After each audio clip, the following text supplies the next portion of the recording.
because I can impact 3 generations with my dollar. Like, how powerful is that? I mean, nowhere else can you do that. And not only are you impacting multiple generations, it's a snowball. And it's growing, and it's going to grow so large, and you can't even stop the snowball from growing. You can't. There's nothing you can do to stop this thing. The money in George's family right now is compounding already for his great-grandchildren. If you really want to just get your head around that, attracting compounded interest is the most important thing you can do to become wealthy, period. And our grandson, who's just over a year and a half now, and our future grandchildren are going to be multimillionaires. And it's not an if. It's a when. Hey, this is Cole from Life 180. Not sure if I told you or not, but I've decided to run for president and prime minister simultaneously. I know, it's a big ask, but check it out. Here's what I'm going to do. I'm going to stand at every maternity ward in Canada and the United States, again, simultaneously. And I'm going to hand out a birth certificate, of course, because that's what we do. But I'm also going to hand out a certificate, a contract for life insurance for kids, whole life insurance, participating whole life insurance for kids. I imagine a utopian world. I imagine a world, why not, where there's stewardship, there's financial opportunity, there's control, there's peace of mind when it comes to money and opportunity. I am with George Roth, infinite banking practitioner extraordinaire, one of the founding infinite banking practitioners, one of a handful, 2 or 3 or 4 infinite banking practitioners who paved the way for Canadian IBC practitioners in Canada. George, got a really serious question for you. Would I get your vote? Absolutely. Absolutely. All right. I would vote for you. First of all, you can be in 2 places at once, so why wouldn't I want you to be my prime minister? I think that's amazing. Right. That's ubiquitous. That is a real talent to be in 2 places at once. Never mind. That's my campaign. And if you can convince parents and grandparents to start a participating whole life policy on their children, as young as 15 days of age, you definitely have my vote. We would have a much better country if we could convince more people to do this. And that's the thing that you and I connected on right away. You're a subscriber of we're friends, we're connected through IBC, you're a subscriber to LifeTech, our tools. We build the tools around advisors illustrating the idea of this, my political agenda, whole life insurance for kids. We're bonded, we're connected over this. I get these bonding moments with people every now and then, usually within our circle, our whole life insurance circle, where we talk about life insurance for kids and we go, why is everyone not doing this? Why? Why is this not a more common conversation? I'd love to get your thoughts on that. And we all know how powerful it is. We know what it can do, and we're going to unpack that in this conversation. But why are more people not doing it? Why are they not talking about it? Yeah, great question. I think a lot of it revolves around the idea of putting life insurance on a child. Like, as a parent and a grandparent, you certainly don't want to think of anything bad happening to your children or grandchildren. So the idea of life insurance on your child is not something that comes to mind for people, and is not a comfortable conversation. So what I would say to people is, we're not putting life insurance on a child.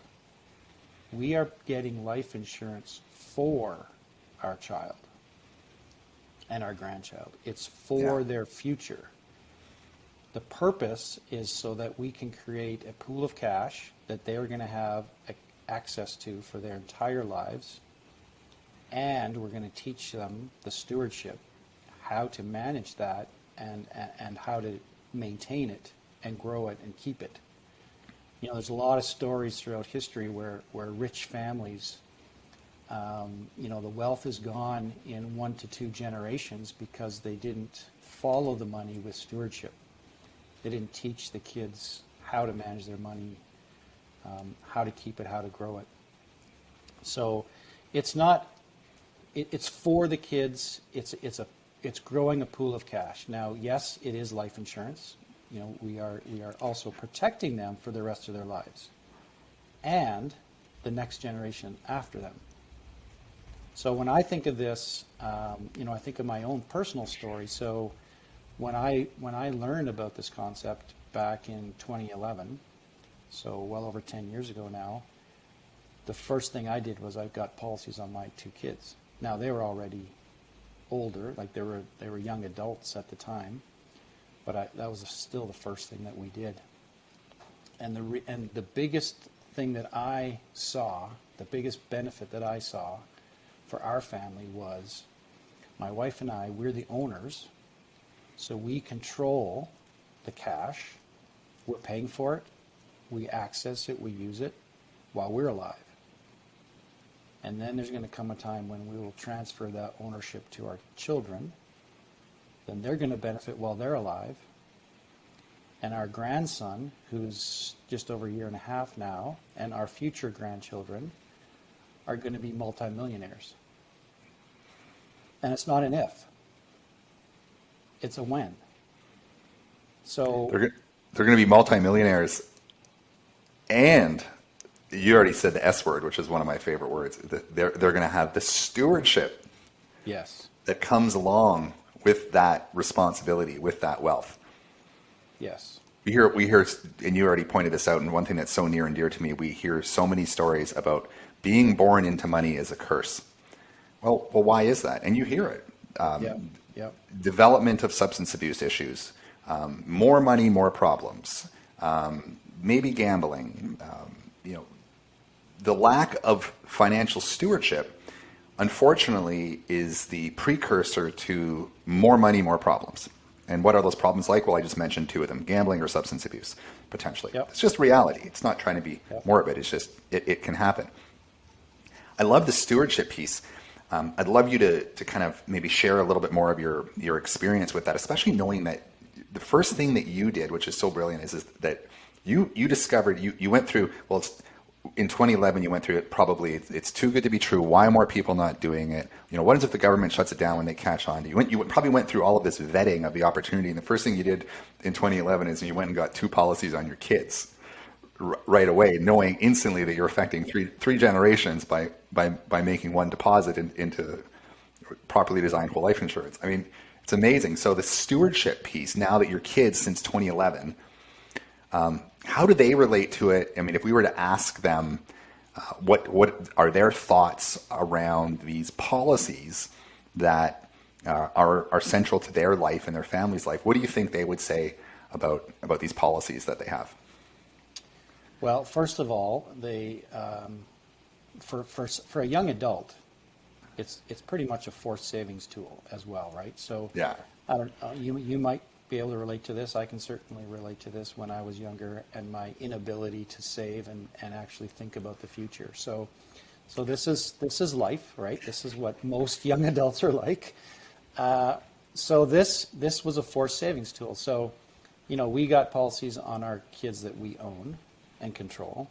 They also have their own policies, right? So they own and control their own policies. And they have been using their policies. They have put into practice the concept of infinite banking. They are using it, benefiting from it. And here's an example. So I love to share this example with our daughter. So our daughter went to university. She worked part-time as a server and got student loans to get herself through university. Well, while she was doing all this, and she did great, she did awesome. She paid bills, she lived on her own, she had a car, she did all the things right, and she did it on her own. When it came time to pay off the student loans, 6 months after graduation, what did she do? She used the money from her policies, her own policies, not ours, hers, and paid off her student loans. So she's not paying interest to the government. She doesn't have that debt. And those payments that she was going to make to the government, she now pays back into her policies. And she's been using the policies ever since then, right? Now she's been graduated now for a few years. She's a young professional. She continues to use her policies. They just did some home rentals. Her and her boyfriend did home rentals, and she's using her policies for that. So I got goosebumps, George. I So- love this. Love this. So the beautiful thing what's your about daughter's that- name? Sydney. Sydney. Okay. All right. Sydney. Go, Sydney. So one of the great parts about that story is, so a lot of parents, they want to help their kids with their education. They plan for their kids' education, and they use what we call an RESP, right? A Registered Education Savings Plan. That's the norm in Canada, right? The traditional way of saving for our kids' education. The problem with that is it has one purpose. As soon as that education is paid for, the money's gone, and it's done. It's served its one purpose. Whereas if we can put in a whole life policy for our kids, they can pay for their education, and they can pay for their home rentals down the road. They can pay for a new car. They can do all the things that they want to do for the rest of their lives. So as you mentioned earlier, it's an and asset. So it's not just for education. It can be for education, but it's much more than that. So she got the use of the government's money while she was in school for free, right? Don't we all want to leverage money and not have to pay for it? The best OPM, other people's money, is the Right. OGM, Exactly. other government's money. I think I just made that up. Exactly. So she got to use government money for free while she went to school, and then paid it off when she needed to pay it off, and didn't have to pay any interest to the government. And then those payments go back into her policy that she owns and controls. She has two of them, actually. So, yeah, All right. I mean, This to is me, amazing this stuff. is an incredible strategy, and for me, it's like everyone needs to know this, and Yes. we need to start yesterday. Yes. And so that's what it's about for me. That's what it's about. And well, that's why I'm a Canadian running for president. That's how powerful. That's how unrealistic I am in my. So, now you said something that's so interesting, and I'm gonna kind of reframe something that you said in all of that in related to Sydney. Now, one of the things through infinite banking, when people are entering into the infinite banking world, the consensual world, they're kind of bouncing rather violently between the product and the concept, which can be like kind of riding a bike backwards sometimes. The thing that you talked about most, and I think that the idea that captures the difficulty and the pain and kind of getting your head around this opportunity, is the idea of making money off of your debt. And you kind of described that when you described Sydney. How can you make money off of debt? I mean, actually, if you think about it, in bond markets, for example, debt is a very attractive thing. People buy debt as an investment. But again, trying to get your head around that concept is very difficult for people who are trying to understand the financial literacy or the kind of critical math of what I'm describing. Now, when it comes to whole life insurance, or it comes to Sydney, what you said was that she borrowed the government's money for free, which is really not even free. That's actually kind of a net gain just by being able to actually do that technically. So you got free money, and then you paid that money back from a policy loan that or I'm assuming it was a policy loan that she took out of the life insurance contract. She's going to pay interest on the policy loan to the insurance company in this case, but yet that money, while it's going to service the debt, is growing at a compounded rate. Now what I'm hearing you describe is really kind of the mechanism of how she had the debt, but she was able to take debt and make money off of the debt because of essentially smart thinking. There's a lot in there. There's some things to unpack. How did I do explaining that? Yeah, I mean, so anytime that we give $1 to someone else, whether it's the government, whether it's a bank, whether it's a utility company, doesn't matter, it's gone forever. Right. It can't do anything for us. So this concept, what it does, it teaches us how we can, instead of giving those dollars to someone else, we are going to redirect the dollars back into an entity, an asset that we own and control. Mm-hmm. And the way this is structured, particularly if we use what's called a mutually owned company, where we are the shareholders of the company, anytime a dollar goes back into that insurance company, the pool of money that they manage on our behalf, it is going to benefit us because we earn dividends because we are the shareholders based on the profits of the company. So any dollar, so you say that we pay interest on the policy loan. Yes, we do, and that interest goes to the insurance company because we use their money. It wasn't our money. It OPM was their again. money. Exactly. Uh-huh. Right? So we're using their You've money. leveraged other people's money twice now in this strategy. Correct. Now, in this case, it's not necessarily free. Not too many things are free in this world. So there is a cost to using other people's money. And most people are used to that, right? We live that every day. But do we want that dollar to go to a bank? Do we want that dollar to go to the government so they can spend it frivolously? Or do we want that dollar to go to an entity that we own and control and that is going to pay us dividends? Right? And in the meantime, our equity is growing over time, uninterrupted compounding. Because we haven't withdrawn the money, it's still there growing because we use someone else's money to pay off that third party.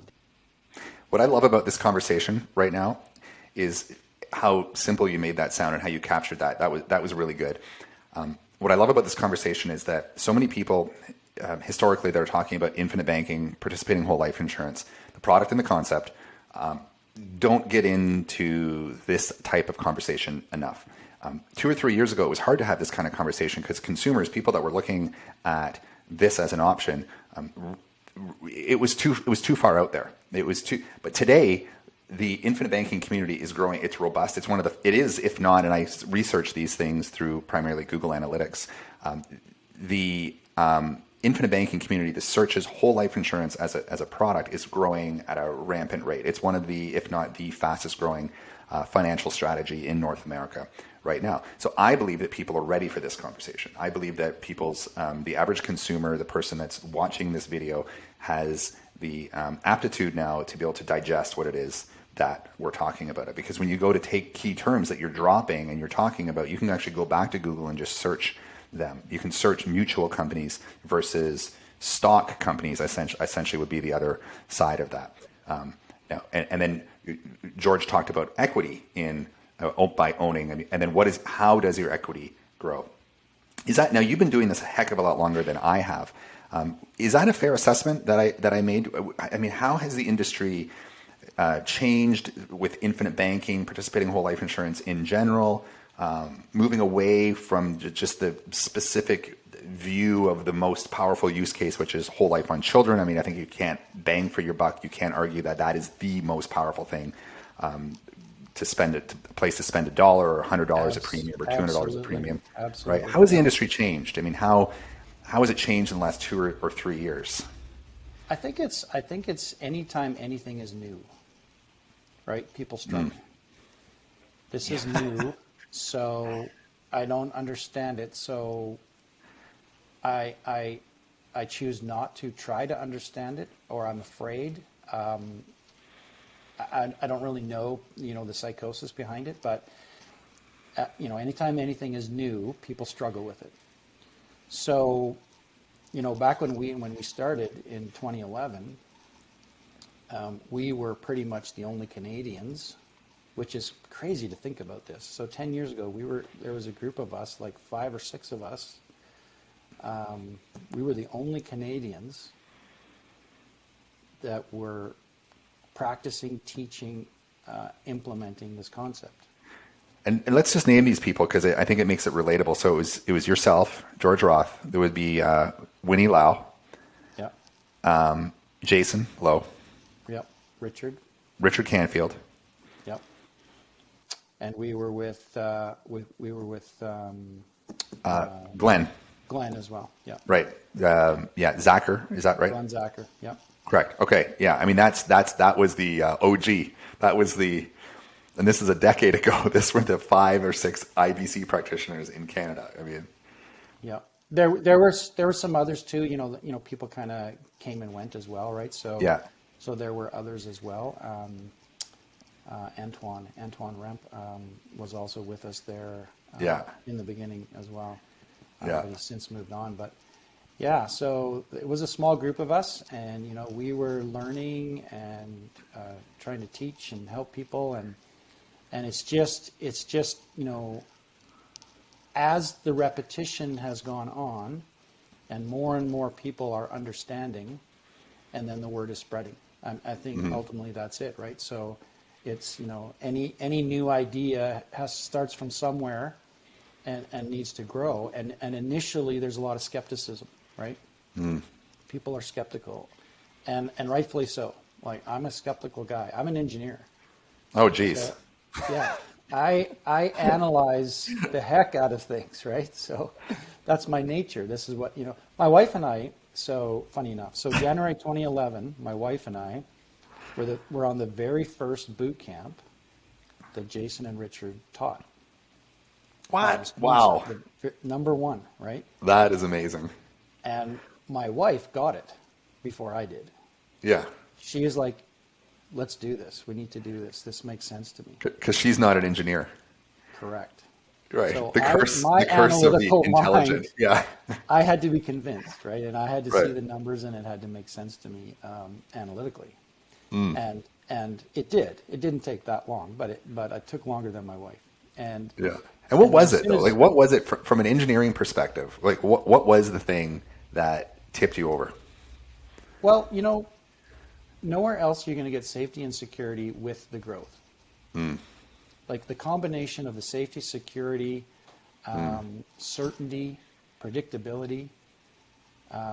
This is what engineers like, right? We like certainty. We like predictability. We like things to work and make Yeah. sense. Bridges that we don't got- crumble. And we got growth. And Right. I could do 2 things at one time with my dollar. And the multi-generational aspect really, really hit me. Right. Like, that was one of the big ones for me, right? Sure. And that's why we started with our kids. Because I can impact 3 generations with my dollar. Like, how powerful is that? I mean, nowhere else can you do that. No. And not only are you impacting multiple generations, it's a snowball. Yeah. And it's growing, and it's going to grow so large, and you can't even stop the snowball from growing. You can't. There's nothing you can do to stop this thing. So all those things combined were just, they really caught me. And I was licensed already at that point in time as well. And I'm like, man, I got to share this with people. This is too good to keep to myself. Now, is it easy to convince people of something new? No. And especially family and friends can be the hardest, right? Because I'm George the engineer. I'm not George the infinite banking practitioner, right? So it was challenging, but it's been awesome. I had actually a conversation with, I'm quite connected to the community, the IBC community in the US, and I was actually speaking to a gentleman, a very well-established IBC practitioner yesterday, and he actually shares a similar story. He was a teacher, principal for many years, and he moved into infinite banking, and he got home one night, and I think I might be kind of butchering the story a little bit, but to kind of paraphrase it, he got home one night and he realized that, hey, I want to do this with my career. I want to retire from being a principal, an elementary school principal, and I want to do infinite banking permanently. So I got home to my wife and I said, honey, and he said, as I was saying these words, I found myself throwing up in my mouth just a little bit. His exact words. He goes, honey, I'm going to be a life insurance salesman. And he kind of vomits in his mouth as he's saying it. Yeah.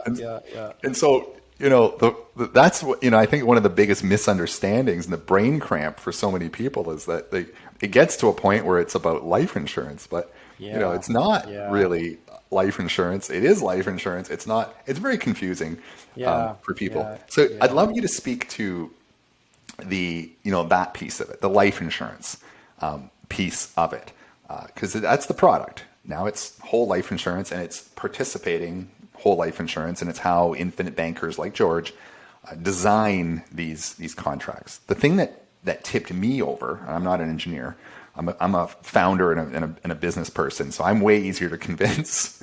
Yeah. Dangle something bright and shiny, salty and sweet in front of me, and I'll just take a big bite. But the the tipping point for me was when I understood the strength of these products, the consistency. It was the 2008 example when I looked at what the markets, the fiat indexed markets, traditional markets did, being taking back 33.3%, and I looked at the average mutual life insurance company that same year and during that same period in North America gave back roughly 8%. So for me, I was like, well, how these companies still pay a dividend when everyone else is taking back 33.3%? That for me was just that set me off. And every company in North America, every mutual life insurance company with whole life insurance company did it. Yeah. That was it. I mean, I'd love to get your thoughts on, from an engineering perspective, that must have been a powerful experience for you too. Yeah, for sure. I mean, my experience with the markets was not good. Like all I ever did was lose money, right? So It was anytime, 2008. yeah. Well, I know, yeah. So I mean, anytime I gave my money to someone else to manage on my behalf, it didn't work. It never worked for me. So, and then I was we were real estate investors as well. And that was kind of what led me towards discovering this concept, because I went to a real estate networking event, and Richard, our good friend Richard, was there talking about this concept. And if anyone knows Richard, he can't do anything in 20 minutes, but he had like 20, 30 minutes to speak, which for him is a joke. Very, yeah. But he tweaked my interest enough, right? He tweaked my interest enough that we attended the first boot camp. So that was kind of what led me towards it, was the investment side of it, right? So and then real estate has its ups and downs as well, and we flipped houses and we've been landlords, and all those experiences aren't always lovely either. So the thought of giving someone else my money, losing my money, or working our tails off to try and make a buck in the real estate game, those things just weren't that appealing to me. And then, then we discovered this concept where, they've never ever missed paying a dividend, these companies, ever in their history. Dating back to 1848 for the oldest company in Canada, has never missed paying a dividend. Well, we've had some things happen since then, some pretty significant events. They still paid a dividend. They're still making money. It's still on the upward trajectory. And, from an engineering perspective, the way they do that is that they smooth out those returns, right? So, in the good years, they put some money aside for contingency to take care of the bad years, so that they can consistently provide a return. And the standard deviation is like 1.2%, 1.5%. If anybody knows what that means, that's very low. Very low. Deviation is very, very small from year to year. So consistency there's no one else, no other product, no other thing out there can match the consistency of a par whole life dividend. And so just as a reference point, standard deviation in traditional markets would be somewhere around 16% or something like that. Correct. TSX over the same period of time was 16%. Yeah. So yeah, which is it's a bad roller thing, coaster, right? It's relatively. a roller coaster. And Yeah. you mentioned earlier, in 2008 where they took away 33%. Yeah. Well, what do we have to earn to get back to even. It's not 33. It's not 33. It's way more. Right? Yeah, it's about double Probably that. 50 or more, double Yeah. that. Yeah, exactly. Right. So people don't think about the bad years. So the stock market, so they trend upwards. Well, they do, but those dips are huge, and it So I all got depends on two more. when you started and when you ended.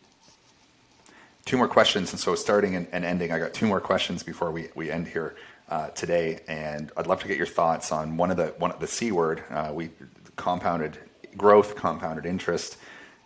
The magic behind all of everything that we're talking about here really begins and ends with people's relationship with it. George talked about children, a child's relationship with compounded interest. What do you want it to look like? His daughter Sydney's relationship with compounded interest allowed her to recapture and make money on over time her debt, her student debt. You talked about real estate investing. I mean, what is the relationship that the average real estate investor has with compounded interest? Well, we know three things about it. It's working for us, working against us, or we're missing out on the opportunity to have it work for us. And you can do different versions of all those. Yeah. So love to get you to kind of unpack for these very smart viewers compounded interest. I mean, people are on a quest for it. When people say, "Hey, I want to get wealthy. I'm money motivated. I want to be in control." You're looking for compounded interest. You're looking for a compounding effect of your money in your life. Absolutely. Now, a couple things with that. Typically, when we're looking for compound interest, what do we do with our money? We lock it away in a vault. and it sits there and it compounds, right? That's the only way it's going to compound, is if it sits there and does nothing. If we use our money, spend our money, well, that's the opportunity cost. That's we're losing the opportunity for our money to grow and work for us. So with this concept, we're talking about uninterrupted compounding. So compounding only works when it's uninterrupted, because as soon as you take the money out of your vault, it stops growing. And you've again lost that opportunity for the growth. So compounding only works if it's uninterrupted. And this concept allows us to take advantage of the uninterrupted compounding, because our money stays and grows and compounds. And we can still use our money to buy the things that we're going to buy, because we have to do that anyway. We have to buy things, we have to do things, we have to live. Where's that money going to come from? Well, we can interrupt our compounding and spend it, or we can spend it with cash, and then that cash is gone forever and can never work for us again. So for me, this is so powerful. And if we start when we're kids, like if we start with our kids, think of the lifetime of compounding, uninterrupted. It's incredible. It's incredible. It's incredible. And you're and the way that your family is structured right now, I'm hearing your grandchildren, because so you have a policy. You had a policy on your kids. Now your kids own their own policies, which will affect to your great grandchildren. I don't think you have great grandchildren yet in your life. Not great. We have a grandson. No. Yeah.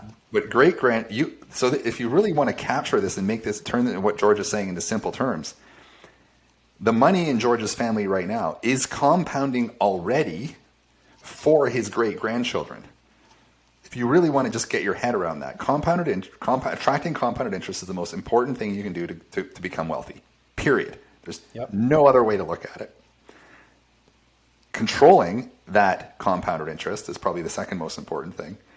George has such control that his great-grandchildren, who don't exist yet, already have money compounding for them. Yes. That's getting started early. And that's a message that all financial advisors, right? That's a message early. that that all financial advisors love to. Starting early is better. You got to start early. When's the best time to put money into Yep. your RRSP? Well, plan for Yeah. retirement early. Yep. Yep. George is It's planning for true. retirement and his grandchildren, great grandchildren's retirement who don't exist earlier than anybody else. Yeah. Well, when we started this, I was thinking of my grandchildren that didn't exist. Well, now I have one, and I know, and we have a policy on him for sure. Of course. We got one right away. Yeah. So I know. It's not a doubt. It's not a question. I know. We know. My wife and I know that our children are taken care of, our grandchildren are taken care of, our great grandchildren are taken care of, and every generation thereafter, they're all going to be multimillionaires, so they will not have to worry about money ever. And we're going to teach them to be good stewards of that money so that they keep it and keep passing it on. Right? We can't stop at a generation and let one generation spend all the money. Then everything is ruined. Right? So to me, that's just so incredibly powerful that we can take care of multiple generations with such confidence and knowing that this is going to happen. It's not an if, it's not a hope. We're not hoping the markets go up. We're not hoping that we got in at the right time. We just know. Because it's a contract. It's a contract that cannot be broken by anyone but us. Yeah. It's powerful stuff, George. Well, I think there's enough brain-bending content here to set people on a bit of a content rabbit hole. If you're not rabbit holing after this conversation with George, you can find George. His information is right down here. George Roth Financial, one of the founding infinite banking practitioners in Canada. If you want to talk about debt recapture, if you want to talk about child whole life insurance, infinite banking, and just basically an infinite way to live, talk to my main man. I am Cole Snell. This is Life 180. You are going to want to subscribe to this channel if you haven't already. You likely probably have already because we have a bunch of subscribers. You're going to want to tell someone about this. That's the most important thing that you can do, and ask them to subscribe. Give us a thumbs up, and more importantly, leave us a comment because we would love to hear from you.